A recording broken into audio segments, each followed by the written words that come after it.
Thanks for joining us. This is April Garrett with Seniors Blue Book, and today I have Doreen Putnam with DCPutnam Consulting with us. How are you doing, Doreen?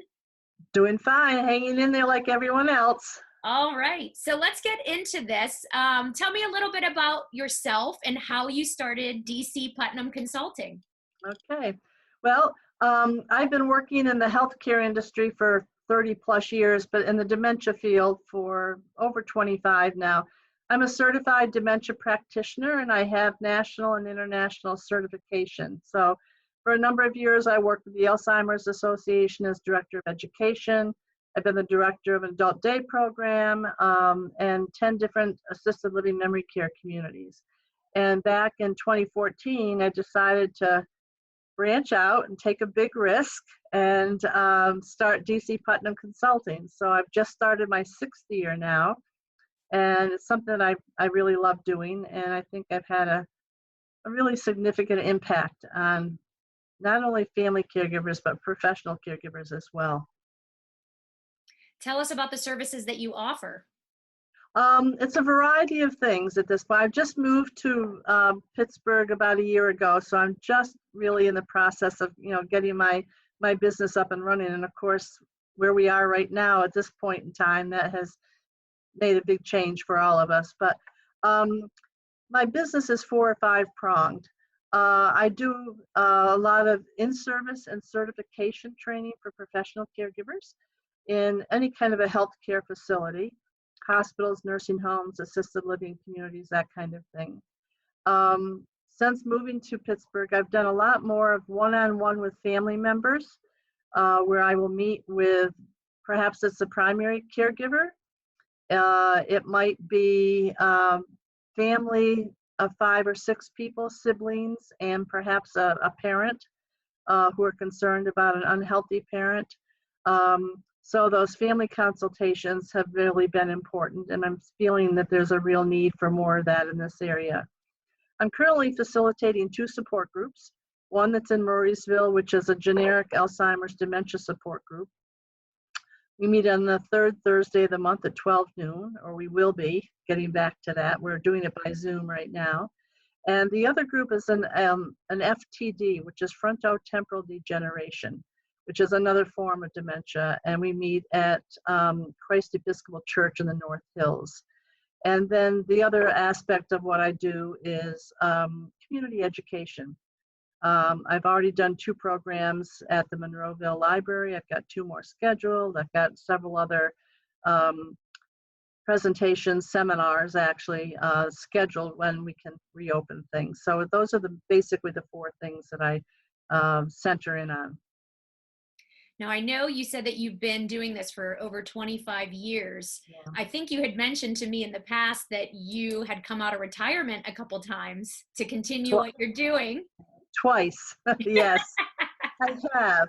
I retired in 2010 and also another time after that. Well, in 2014 when I started my consulting business, really. There's just so much need in the world right now related to Alzheimer's and the other related dementias.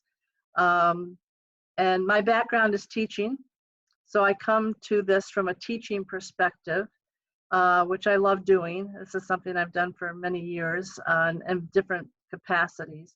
But I love the interaction that I'm able to have, especially with family caregivers who are searching for information to be able to understand what's happening with their loved one. They're like sponges. I can use that as something to think about. They're just looking for information, trying to understand the disease, trying to learn how to communicate with them and understand the behaviors that they're experiencing. They want to know to some degree what the future is going to look like. Not necessarily at the beginning when they get a diagnosis, because it's a little overwhelming to think of what the future might look like for their loved one and for them as caregivers. But I feel that I've made a huge impact with family members and with professional caregivers with the work that I've done, and it just keeps me going. I don't see myself retiring anytime soon, so I'm going to be around. for quite a while. That's great because it is a much needed, you're a much needed resource in this area for sure. Yes, yeah. So have you been a caregiver yourself? I have, yes. I was a primary caregiver for my father for a period of time. It was after my mother died. My mother had vascular dementia, but we were living like 10 hours away from them. So I was a long distance caregiver from that standpoint, which is very difficult. I'm an only child. And so that all fell on my father's shoulders. And then my father moved in with us after my mom died, and I cared for him until he died. And then a few years later, I was a primary caregiver for my father-in-law, who lived with us for a period of time. But this actually really started when I was a child, which sounds kind of strange. My mother was very ill and had numerous surgeries as prior to my birth and then after. And so even as a young child in elementary school, I don't think anybody ever told me I had to come home after school every day to check in on mom to make sure she was okay. It was just something that I knew I had to do. And I think that whole experience with my mother was kind of the beginning development of my sensitivity and my compassion for people who are struggling with medical issues of one type or another. And I've just kind of ended up, for a variety of reasons, in the Alzheimer's and dementia field. So yes, I have been. Yeah, I would say lots of And experience. I think I still continue to just think of myself as a caregiver, even though I don't have someone that I'm personally caring for now, but I'm caring for caregivers. Mhm. I'm caring, in what I do, in the education that I'm doing, and the suggestions that I'm offering to make their lives simpler. To me, is a sense of current caregiving. I always have trouble when I have to answer a questionnaire. What type of professional am I? And I always want to check off caregiver, but that's not what they're looking for. They're looking for primary caregivers, so I don't check that off usually. So tell me a little bit more about your family consultations that you provide. Okay. That to me is a very rewarding experience. Caregiving is very difficult, no matter what kind of disease you might be dealing with. With Alzheimer's and dementia or FTD, those are long-term diseases that require ongoing care. And it's not just for 2 or 3 hours a day. It's 24 hours a day for months, for weeks, sometimes years on end. And the family consultations is something that brings, from my perspective, as an educational opportunity. And that's my whole focus, is education. But it provides an educational opportunity for me to help share with those family members what really is going on. It gives them an opportunity to talk with each other about what they're observing, because your primary caregiver is seeing many things. A secondary or tertiary caregiver who is only there once a month or once every 6 months is not seeing the same kind of things that your primary caregiver is seeing and feeling and experiencing. And the other piece of it is that, we all have dysfunction in our families in Mm. one way or another. And many times people, siblings particularly, are not on the same page with what's happening with their parent. And so this is an opportunity for an outside person who doesn't take sides, but deals with facts and figures and reality, to bring them all together and be able to facilitate a constructive conversation with them, to get them kind of all on that same page again, but also then to do a couple things. One is to educate them as to what they might do to be able to simplify the situation for the caregiver as well as the care receiver. And the other is to have them set goals for what they need to do as a family to support this primary caregiver with the role that he or she is playing. And for them to be able to realize that they have a role in the care, say, of their mom or their dad, that perhaps they haven't been taking. And this is an important factor, because one caregiver can't handle this. Just like that phrase, it takes a village to raise a child, it takes a support team to support the family caregiver and the patient that's going through this. And so those family consultations, sometimes I meet with a family, it might run 2.5 hours. I do the same thing on the phone. If you know, I'm doing long distance consultations also. Um, but I help them to set goals, and then we come back together again, maybe a month or 6 weeks or 8 weeks later, depending on the circumstances, to see how they've accomplished those or how far they've gotten with it and what's happening. One family that I worked with for 3 years. The patient happened to have FTD, and over that 3-year period, she changed. The circumstances and the home setting changed. The 2 children that were involved were learning and got to a point beyond denial and got to a point where they were willing to listen and needed the kind of suggestions that I was able to offer them to make life simpler for themselves as well as for the care receiver. So during the pandemic right now, are you seeing different kinds of calls that you're receiving? Are there questions that are different? I mean, I assume there's a lot of questions surrounding the pandemic, how to have Alzheimer's and dementia patients, like how to explain it to them and what the process is. Yes.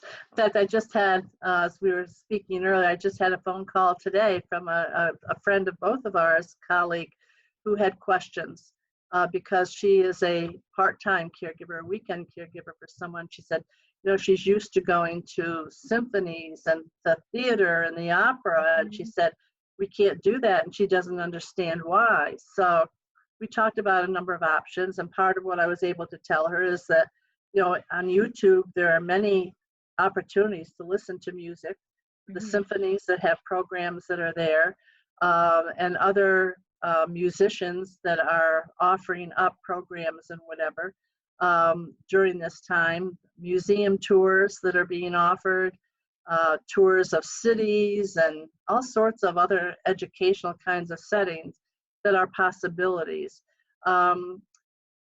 Depends on where someone is in the development of the disease. If they're in the early stages of the disease process, they probably will understand to some degree that this is, you know, a lockdown kind of setting and we don't know how long it's going to last. However, if it's someone that's further on in the disease process, that kind of explanation is not going to have much meaning for them at all.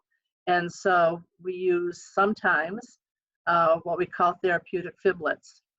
That, you know, they can't go to the theater tonight because there's going to be a bad rainstorm, or the car needs to be repaired and I need to get it to the auto body shop, so we can't go to this theater presentation, but maybe we can go in 2 weeks or a month, you know, that kind of thing.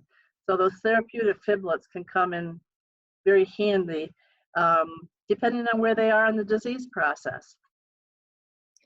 So the services you provide are so wonderful. I'm going to pull up your website here so that people can find you easily.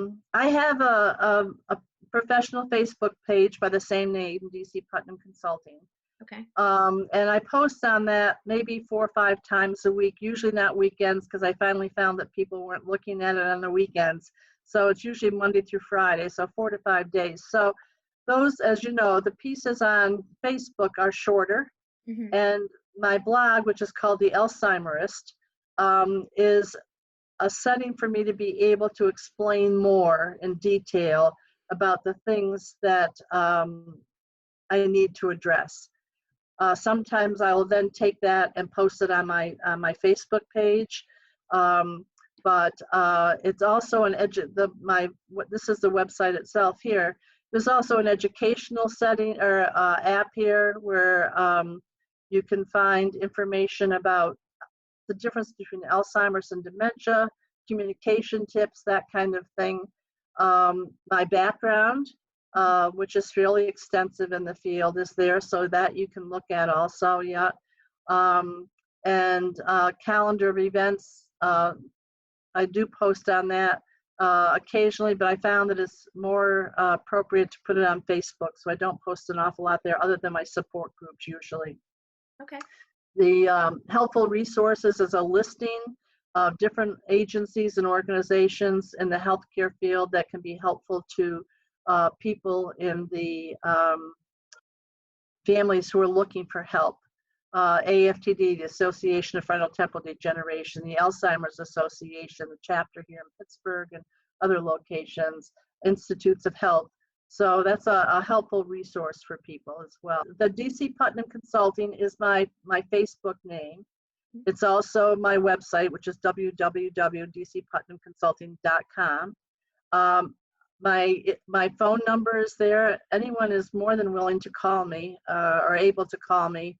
And even with clients that I've been working with that have had really tough nights, I've gotten calls at 11 o'clock or midnight, and I don't mind taking those because I know when somebody calls at that hour, they're really in trouble, and I don't know how to handle the particular circumstances that are coming up that they're dealing with. So I feel like I'm always open as long as I'm available.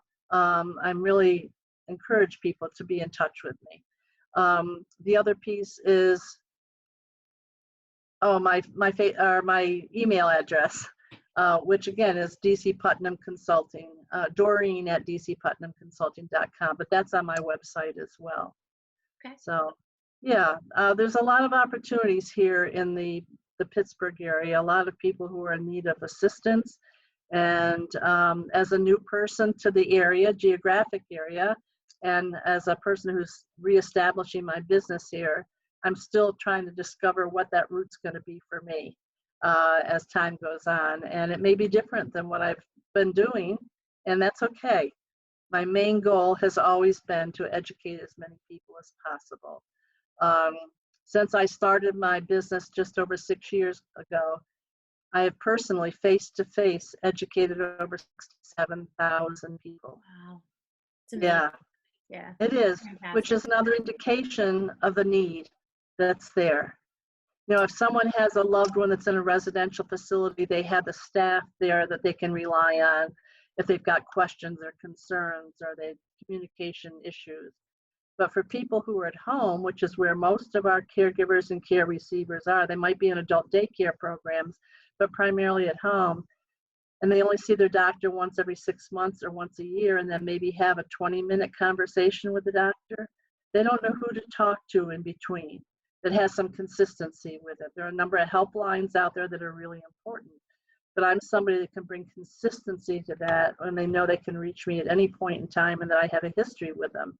For some of the helplines that you call, you never know who you're going to get on the other end. It's someone who's trained and has experience and can be helpful, but it's not the consistency that I'm able to provide for them by being in constant contact with them.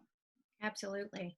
Well, Yeah. thank you so much for what you do. I love your expertise. I think Pittsburgh is very fortunate to have you. I'm so glad that you're here in Pittsburgh and you can help all the caregivers and family members here. Everything that you do is so important. Well, thank you. It's something that I have great compassion about and passion for, and it's something that I love doing, which is why I've come out of retirement twice. And it shows. So, I've been to a few of your presentations. They're fantastic. I highly recommend them. Even just for Alzheimer's and Dementia 101, just educating yourself. Yeah, it's fantastic. So thank you so much for what you do. Oh, thank you. And thank you for what you're doing this programming and all the work you do with Seniors Blue Book. That's a phenomenal publication. Thank you. And, it has a wonderful reputation. And as you know, it's growing in the Pittsburgh area. It's growing over Zoom right now. Yeah, which is okay. That's okay. We'll adapt and we'll survive. All right. Well, thank you so much. I can't wait to see you in person again. So take care of yourself, take care of your family, and stay well. Thank you. You too, April. All right. Stay healthy. Thanks, Doreen. Thank you so much. All right. Take care. Bye-bye. Bye.